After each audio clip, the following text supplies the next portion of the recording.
En fait, depuis son arrivée au pouvoir, alors traditionnellement, chaque nouveau secrétaire général du Parti communiste, avant son arrivée au pouvoir, il y a toujours des spéculations sur est-ce qu'il va réformer, est-ce qu'il va ouvrir un peu plus, est-ce qu'il sera d'une certaine manière un peu plus libéral. Et là, ce que Xi Jinping a montré depuis 2012, donc depuis son arrivée au pouvoir, c'est qu'il est plutôt sur un modèle autoritaire. C'est un modèle autoritaire et ça passe par un resserrement idéologique. Et si on veut simplifier les choses, ça passe par un renforcement du contrôle du parti sur tous les aspects de la vie en Chine et notamment les aspects idéologiques. Mais c'est là où j'étais surprise en lisant votre livre, c'est que vous dites que Xi Jinping se trouve face à un défi de taille, maintenir au pouvoir le parti, l'héritage de Mao. Moi, je croyais que c'était quelque chose d'acquis en Chine, même si rien n'est jamais acquis, d'accord. Mais enfin, c'est quand même officiellement le pays marxiste par excellence. Donc, c'est pas acquis selon vous?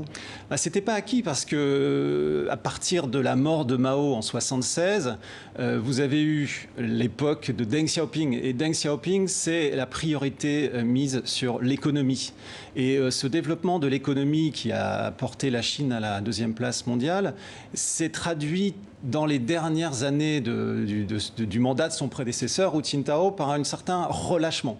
Et donc, c'était pas si évident que ça que l'héritage de Mao. Alors, certains relâchements qui se traduisaient notamment par une critique de plus en plus forte de Mao. Et c'est là où Xi Jinping a décidé de serrer la vis et de revenir à cet héritage maoïste pour justement maintenir ce Xi parti. Jinping, pour lui, le futur de la Chine passe par son avenir d'une certaine manière. Alors c'est quoi l'avenir?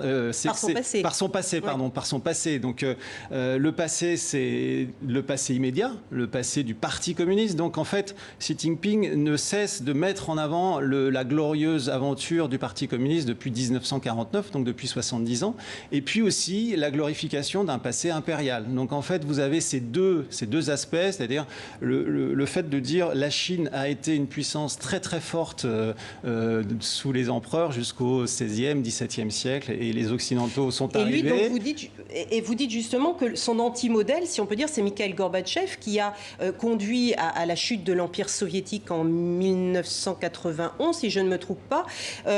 On a cru voir en lui un Gorbatchev à la suite de Hu Jintao, et finalement, c'est un Poutine à la chinoise que l'on a trouvé. Exactement. En fait, il y a deux cauchemars pour Xi Jinping. Il y a le cauchemar de 89, il y a 30 ans, le mouvement étudiant qui a failli remettre en cause la présence du Parti communiste, Tiananmen.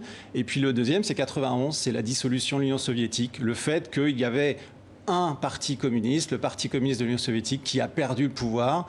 Et il le dit dans un discours, il dit personne s'est levé pour le défendre. Et donc, Xi Jinping, c'est la personne qui va se lever pour se défendre et pour défendre le Parti communiste chinois. Est-ce qu'il profite également de la faiblesse économique et idéologique des démocraties occidentales que l'on voit en ce moment pour justement avancer ses pions? Tout à fait. En fait, la force aujourd'hui, la puissance dégagée par la Chine, elle profite aussi de la faiblesse du modèle occidental. Jusqu'à présent, de toute façon, depuis 1989, les Chinois voient l'Occident comme une menace. Et Xi Jinping a mis en avant dans ses discours et de manière répétée le fait que c'est ce modèle occidental. Le modèle occidental, c'est quoi? C'est la démocratie, c'est les valeurs universelles, c'est une presse indépendante. Ce modèle-là n'est pas fait pour la Chine. Et donc, la Chine promeut ce qu'elle appelle, sous Xi Jinping, une solution chinoise qui peut s'appliquer pour un certain nombre de pays, et notamment en Afrique.